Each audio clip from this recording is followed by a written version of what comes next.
Come in, Bill. We're waiting to go online. Okay, now we're online. All right.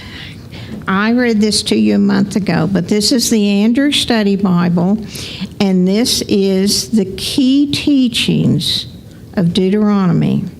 And it says, the teachings of Deuteronomy regarding the divine-human relationship are so profound and comprehensive that later historical and prophetic books of the Bible essentially explain, interpret, and apply them. Several concepts in Deuteronomy that apply to God's people in any age include the following. Number one, the Lord's commands are not arbitrary. They do not exist simply to assert His authority. Rather, they benefit His people by guiding them to do what produces the best result within the natural order of cause and effect for your good. Number two, God's basic instructions are comprehensible and accessible. So there is no good reason that His people cannot follow them and rely on His power to prevent falling into mistakes. I need to work on that one. And number three is that it is up to God's people to decide their own destiny. Moses expressed the choice in crystal clear terms. I have set before you today life and good, death and evil. The Lord allows humans to accept or reject Him, which determines the kinds of people they become and the consequences they enjoy or suffer. Moses urged the Israelites to remember God's instructions and teach them to their children. Forgetting the Lord's claim on His people and failing to adequately pass on faith and loyalty to the next generation would result in apostasy and ruin. That pretty much sums up the book of Deuteronomy, or even most of the Bible, cause and effect. Okay, Deuteronomy and later writings. The Lord delighted only in your fathers to love them, and He chose their descendants after them, and above all peoples as it is this day. And it says this week we will focus on how the book was used by later writers. What parts of Deuteronomy did they use, and what points were they making that have relevance for us today? Is there relevance for us today in Deuteronomy?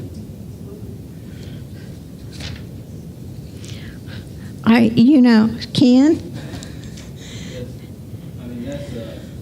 This quarter brought that out to me. I never thought of Deuteronomy much of the study there, but it is the most relevant book, almost the whole thing. As we've already studied, it's one of the books that's quoted the most in the New Testament. And there's another thing that was in E.Q. White's writings. You know how we hear on the news once in a while ways to maintain your mental capacity.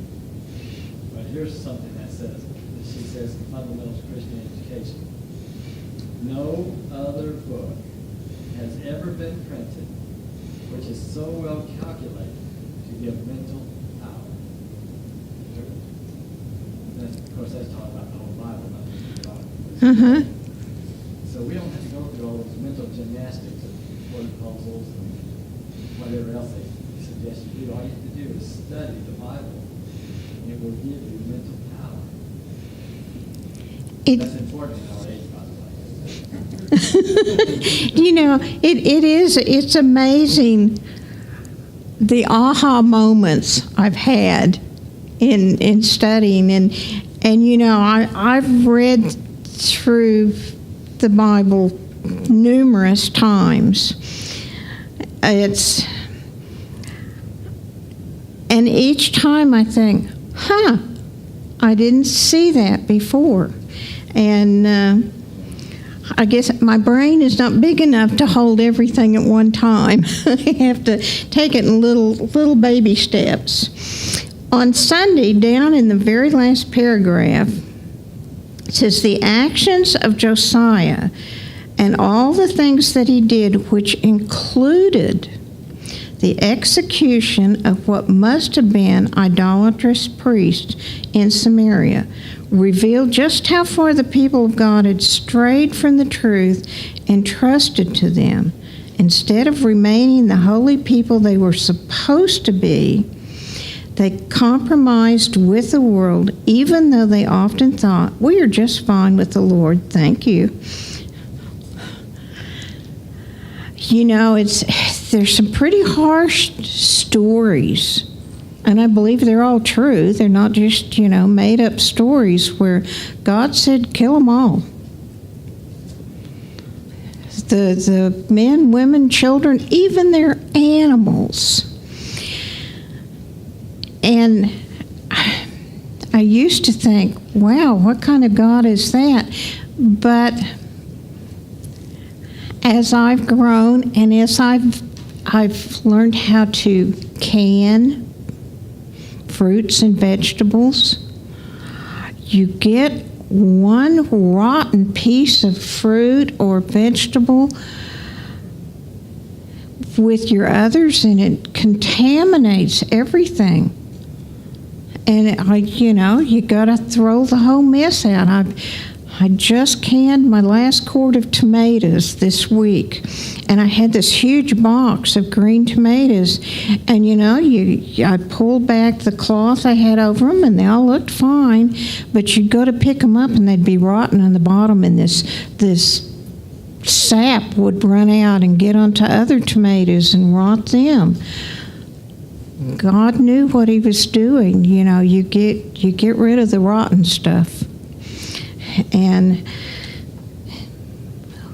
as God's people, we have to be very careful and know what needs to be removed.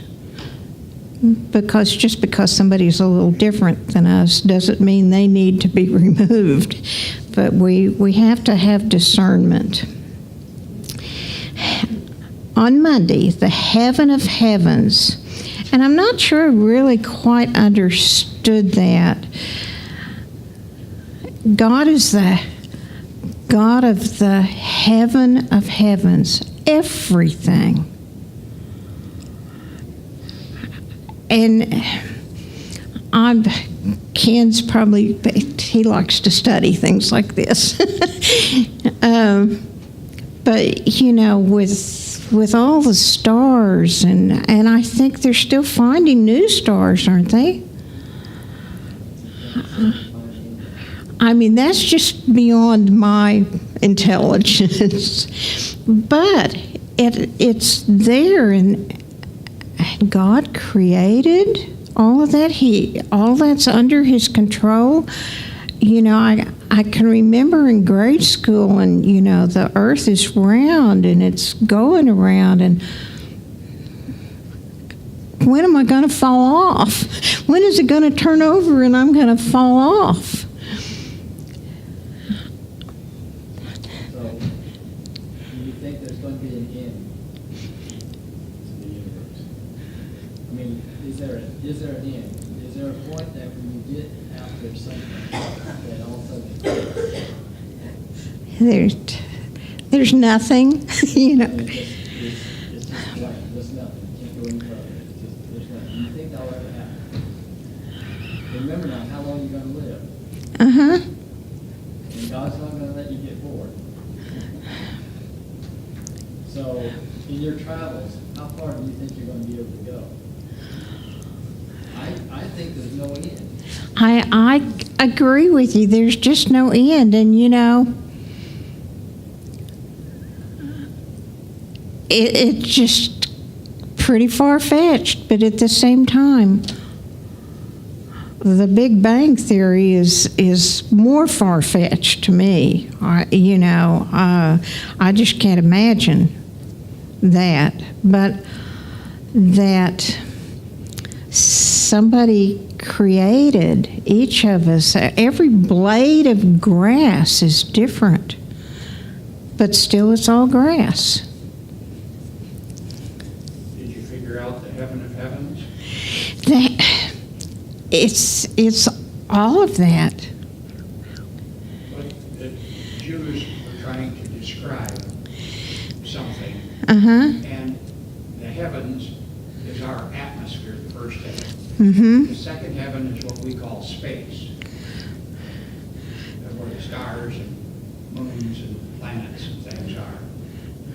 And the third heaven is where God dwells, where his throne is and things, and where the angels are. And, well, I mean, angels are all over, God's Spirit's all over, but their dwelling place.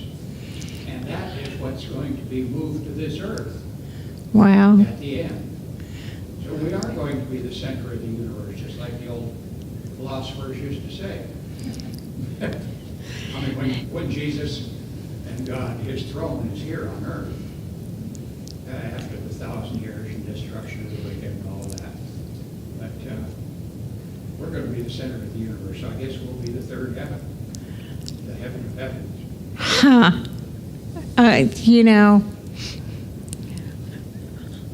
I just look forward to being there and learning, because it'll be a never-ending experience of learning and of,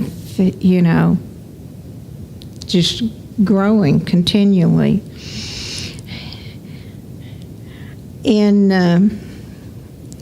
On Monday, that heaven of heavens, and Moses is pointing to the majesty, power, and the grandeur of God.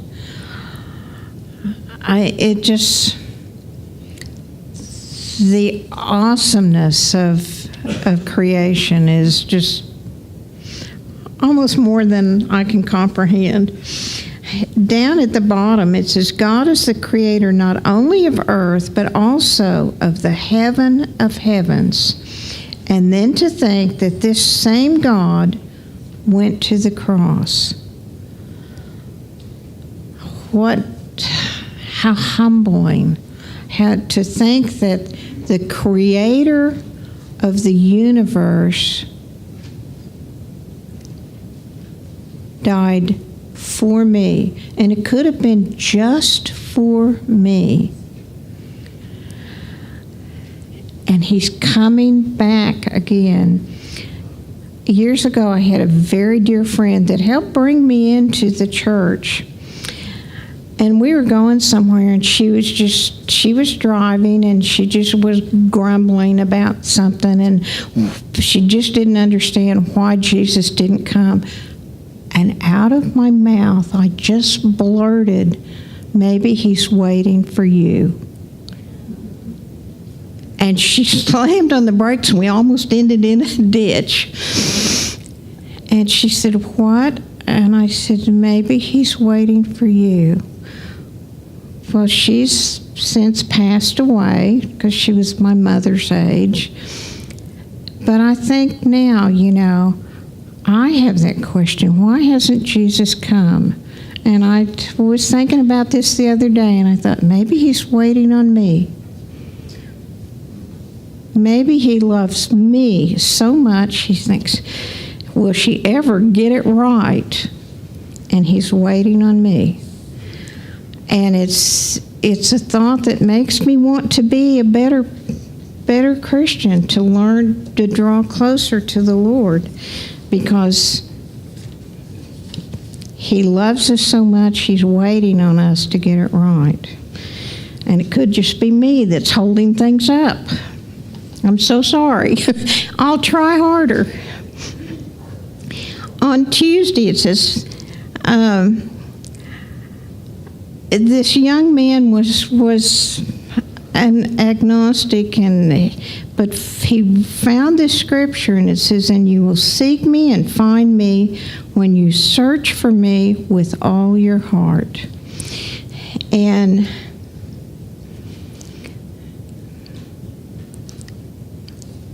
it isn't about me, it's about Jesus and what he did for me. And when we get that, let's read Deuteronomy 4, verse 23 through 31.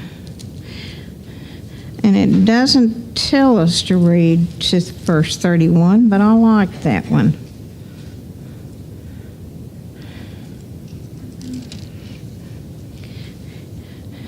Margaret, will you read that for us?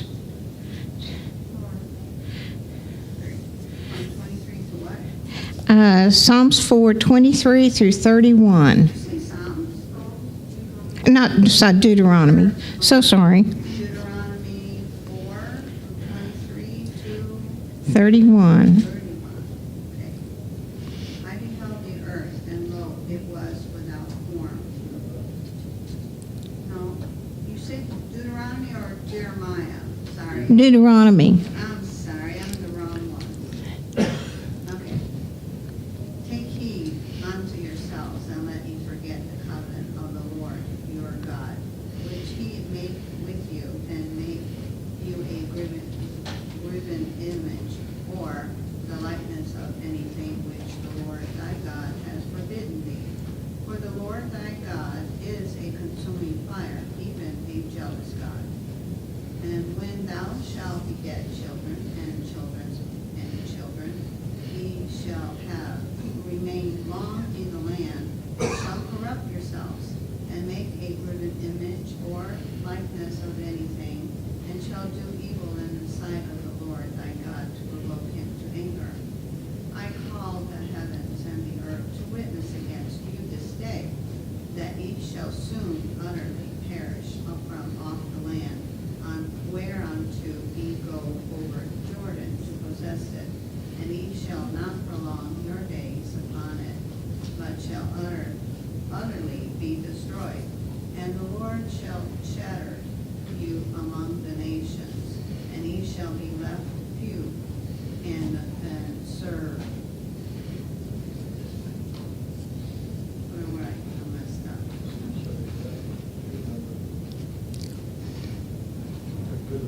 I'm going to start over on 27. And the Lord shall scatter you among the nations, and ye shall be left few in numbers among the heathen. Rather, the Lord shall lead you, and there ye shall serve gods, the work of men's hands, wood and stone, which neither see, nor hear, nor eat, nor smell. But if from the hence thou shalt seek the Lord thy God, thou shalt find him, if thou seek him with all thy heart and with all thy soul. When thou art in tribulations, when all these things are come upon thee, even in the latter days, and if thou turn to the Lord thy God, and shall be obedient unto his voice. For the Lord thy God is merciful God. He will not forsake thee, neither destroy thee, nor forget the covenant of thy father, which he swears unto them. In verse 29, I highlighted what I thought was really important. But, and if, and when, and for. He will not forsake you, nor destroy you, nor forget the covenant of your fathers, which he swore to them. There's, everything is conditional. But, and if, and then, and when, and for, we need to pay, those words mean something. And we don't want to forget those words. Down here in these last paragraphs, it says, Moses stressed how the Israelites' existence in the land of Canaan was conditional. Yes, they were the chosen people, but none of that mattered if they weren't obedient. We love our children,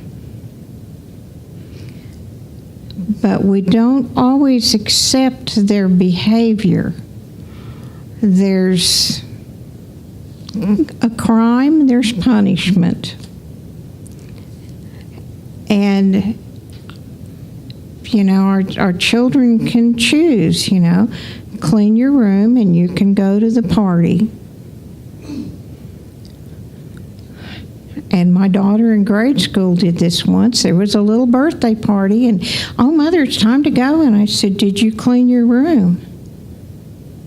I'll clean it right now. And she was in her room for about 2 minutes. And I go in, and everything's picked up off the floor and everything, and crammed under the bed. She didn't get to go to the party. And she informed me mothers aren't people. And you know, we're so like that. God's way up there, you know. He can't see what I'm doing, or he doesn't care what I'm doing, or he's not fair. But that he hasn't come for me yet, he's really fair, because he's allowing me to try and get it right. On Wednesday, it says, what does the Lord require? And it's not just faithfulness in general, but in particular, faithfulness to the Israelites into the covenant. God has a role to play, and we have a role to play. You know, if you do this, I will do this. And if you don't, this is what will happen. You know, God keeps his end of the deal. Do we keep ours? And we have a role to play. Does the Lord have reason to complain about us today?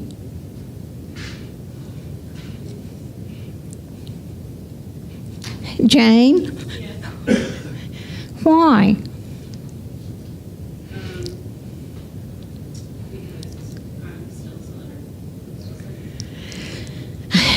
It just, you know, we make so many excuses for what we do or for what we don't do.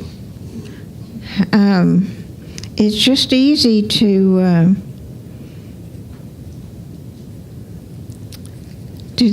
Jim? Well, does he have something to complain against us as individuals or as a denomination? I know he has things he has against me as an individual because I'm not always faithful.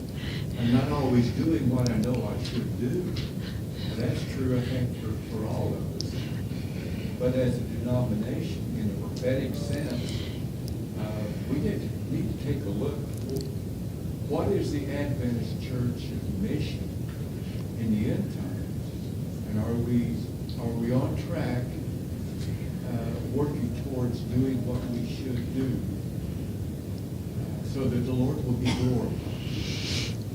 I think that's a big question. You brought up a really good point, Jim, because we kind of come from this same kind of area up in northwest Oklahoma, and I lived in Arnett, Oklahoma, 300 people, and 16 miles from where I lived is Shattuck, Oklahoma.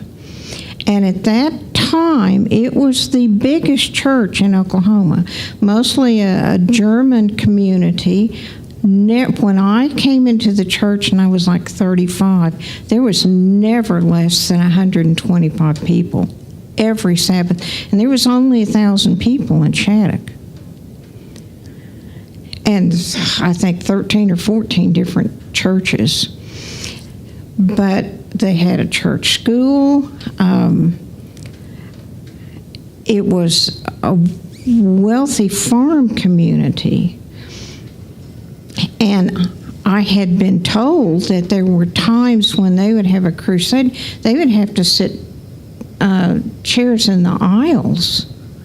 There were so many people. Now, I lived 16 miles from this biggest church in Oklahoma, and I never heard the words Seventh-day Adventist. Did not know such a religion existed.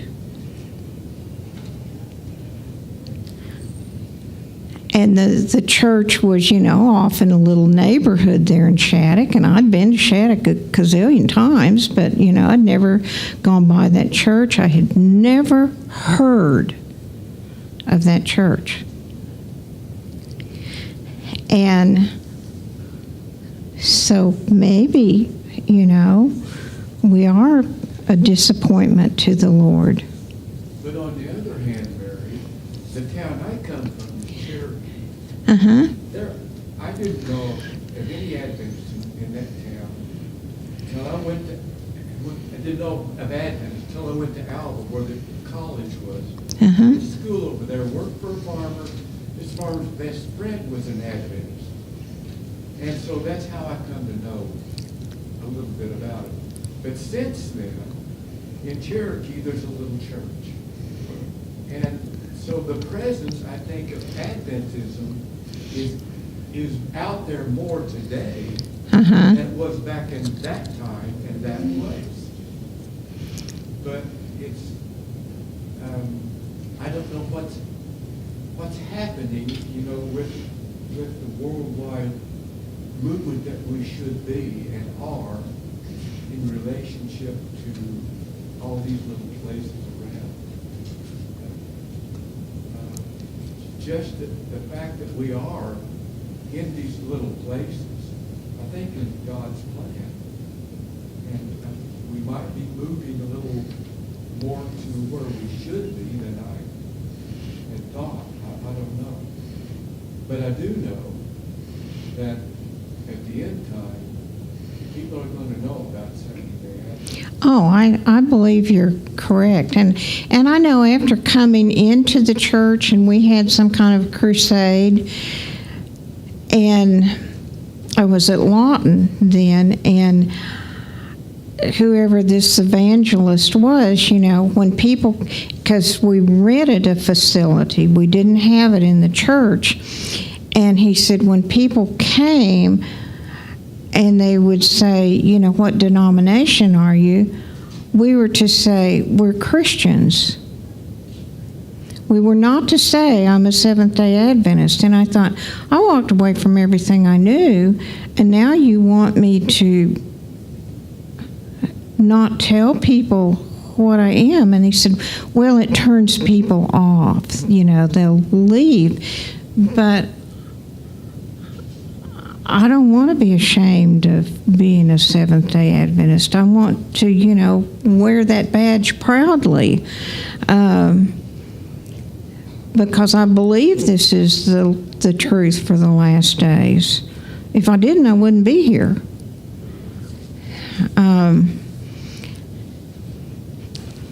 Tulsa First had the same problem about 25 years ago. They covered the church sign with a tarp, and then they said, we're repairing the church sign. That was what they said. But I'm thinking, if God is not pleased with us as individuals, how can he be pleased with the church? Because we are the church, aren't we? We are. And I don't think we need to apologize for being Seventh-day Adventist. I don't think we need to beat anybody in the head with it, but I'm a Seventh-day Adventist because I believe in the Seventh-day Adventist message. And if I were ashamed of that, then I'd go back to being a Baptist. But, we need to be faithful to what we believe and be proud of it. Well, Mary,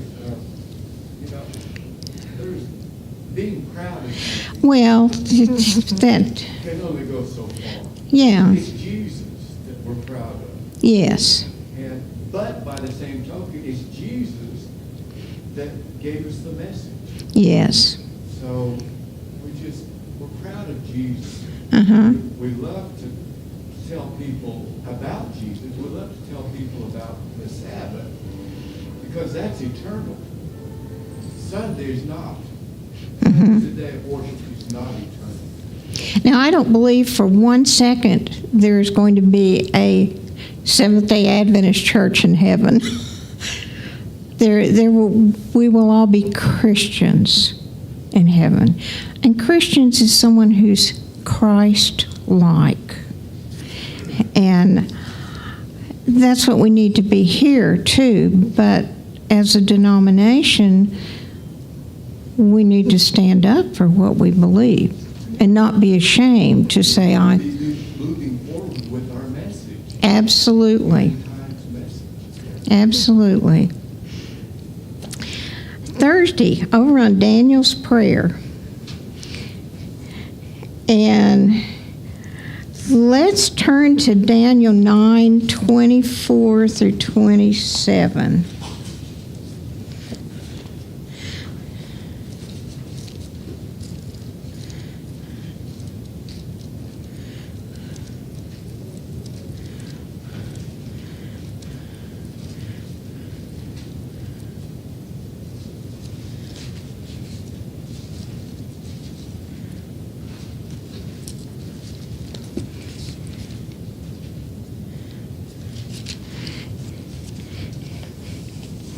And 24 through 27. It says, 70 weeks are determined for your people and for your holy city to finish the transgression, to make an end of sin, to make reconciliation for iniquity, to bring an everlasting righteousness, to seal up vision and prophecy, and to anoint the most holy.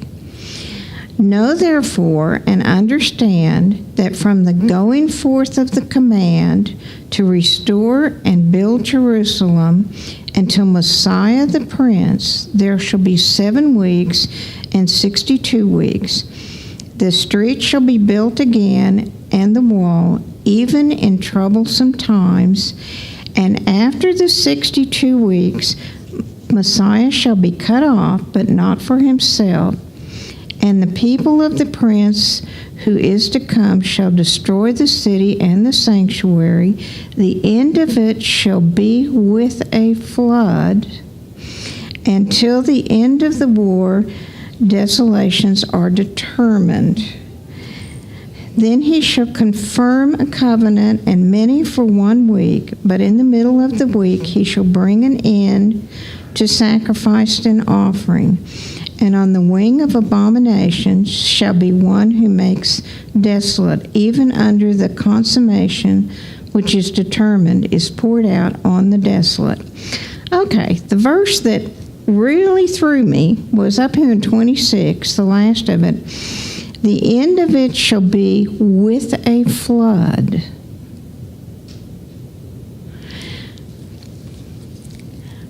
I do my lesson every morning with a couple of ladies from the Yukon church, and we do it on the phone. And we read this, and we got several translations, and they all said, with a flood. And here I have this Andrew Study Bible, and it has all this commentary. It says nothing about that. But my friend Dory had a Jewish Bible, and it was the only translation we could find, and it said, and the end of it shall be like a flood, which totally changes the meaning to me, because God promised there would not be another flood that destroyed everything. But this would be an end like a flood, which, we don't know what it would be, but it would be like that flood, that destroyed everything. Yes. And so it changes the whole meaning. And this is one reason study is so important, because not being a Bible scholar or anything, and to read this, I think, well, God promised there wouldn't be another flood, and this says it's going to be with a flood. And this is why we need to study and perhaps look at different translations. Jim? And by the way, I saw the promise yesterday. Uh-huh. I saw a rainbow. Oh, I took a picture of it. I took a picture of it, but there was no rain, but a beautiful rainbow.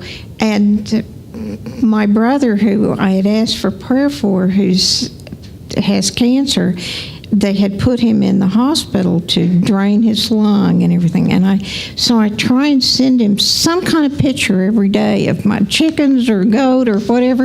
And I saw that rainbow and took a picture of the rainbow and sent to him. You know, we just studied about this a week or two ago, about the rainbow, and how straight from God that that's a sign that I will never flood the earth with water again. Uh-huh. And it kind of thrills the heart to realize there's evidence. God's still alive. God's still telling us He loves us, and He's not going to destroy us with water again. Absolutely. Not the whole world like it was before. So, and you know, this verse could really throw you, but when we got the translation like a flood, which made such a difference in the way you could understand it. It says in all of Daniel's tears and supplications, he never asked the common question that so many ask when disaster strikes. Why? Why me? He never asked, because thanks to the book of Deuteronomy, he knew exactly why all these things happened. And what a lesson that is. You know, I look back at my life and I know exactly why a lot of things happened, because I didn't listen to my mother. and you know, if you think about the mistakes you've made, if you had listened to your mother or listened to God, your life would have gone in a completely different direction. Jim? Well, this lesson, Deuteronomy is kind of like history and prophecy in the same book. In other words, Uh-huh. Moses, there at the border of Canaan, when he wrote or gave this talk about Deuteronomy, I mean, I wonder how long it took for him to go through this and tell the people, because there's a lot in the book of Deuteronomy. And he repeats and repeats over and over again, you know, this is what's going to happen if you go against God. Mm-hmm. And by the way, when you do go against God, and God is gracious and merciful, and He will bring you back if you repent. And it's just a magnificent history of the children of Israel in prophetic form and in historic form. Well, so many writers after Moses, you know, did this, refer back to it. They go back and they tell you over again, you know, using the same words. The heaven of heavens is used in a number of places. And, you know, there's nothing new under the sun. And these lessons in Deuteronomy for, you know, what, almost several thousand years ago, not millions or billions, but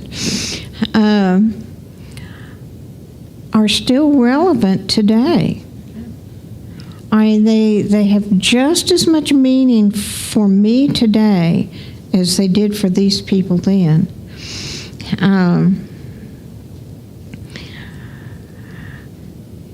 But it says in this last paragraph, and I love all the ands, ifs, and buts, but it says, but, and perhaps more important, Daniel's prayer expressed the reality that despite these events, there was hope. God had not abandoned them, no matter how much it might have seemed that way. Deuteronomy not only provided a context for understanding their situation, but it also pointed to the promise of restoration as well.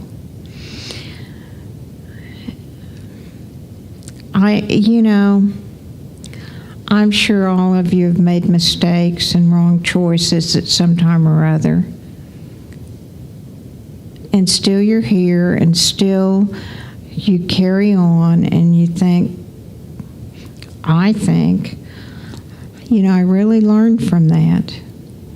I'm better because of the mistakes I've made. Because God got me through all that stuff, all the dumb things I've ever done. God got me through them. And I remember when I was going through a divorce, and it was a really awful one. And Palmer Steinert was our head elder. And he was such a lovely Christian man. And he said, Mary, I just don't understand why this is happening to you. And I thought, why not me? I mean, I'm special to God, but why not me?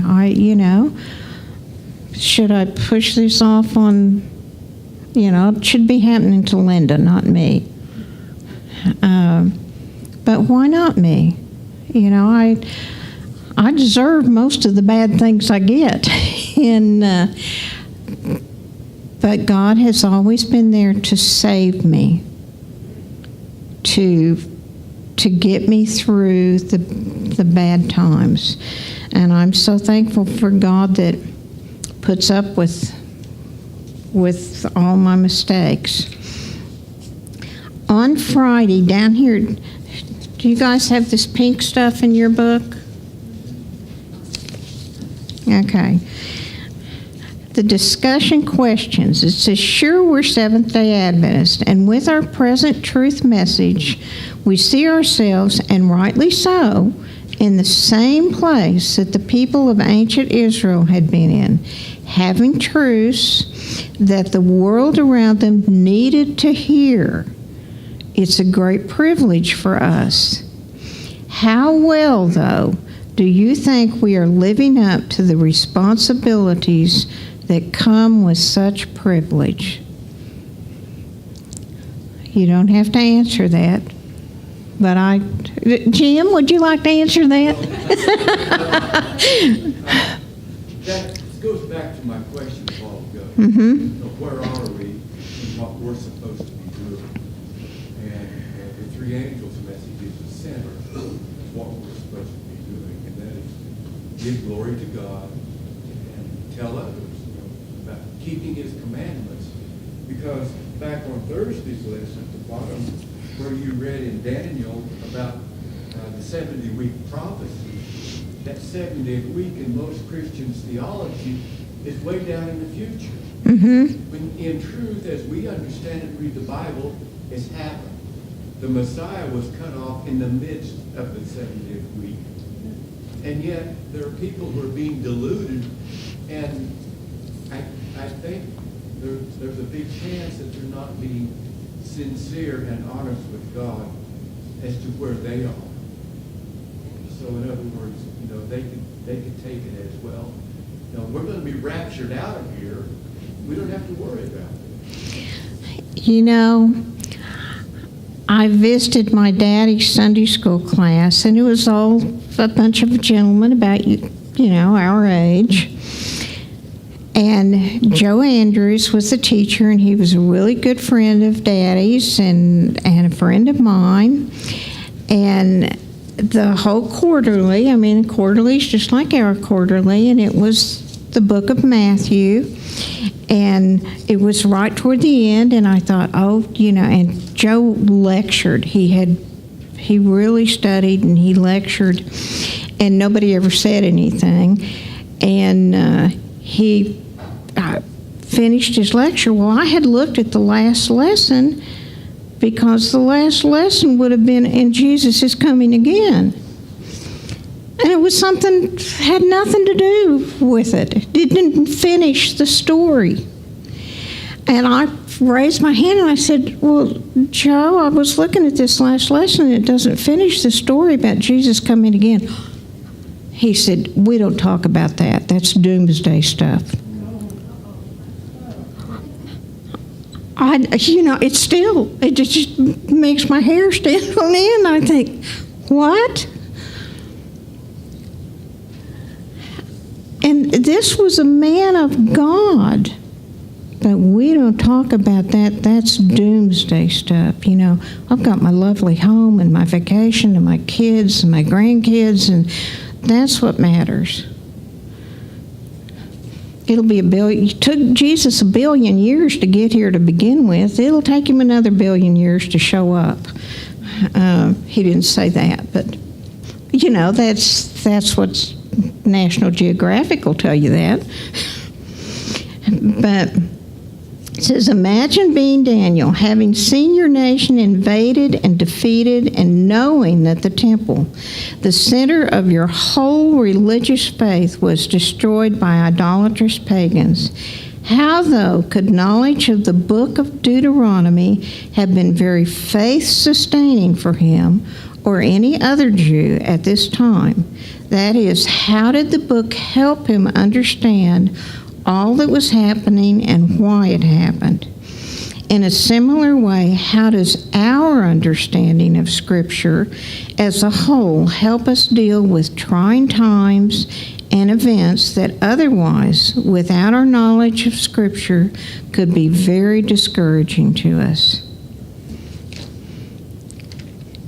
What should the answer teach us about how central the Bible must be to our faith? This is a manual, an instruction book, a recipe book, a roadmap for us to live by. If you don't understand something, go to your Bible. Jim, will you have closing prayer for us? Dear Heavenly Father, thank you for this wonderful lesson, Lord. We've been studying this passage.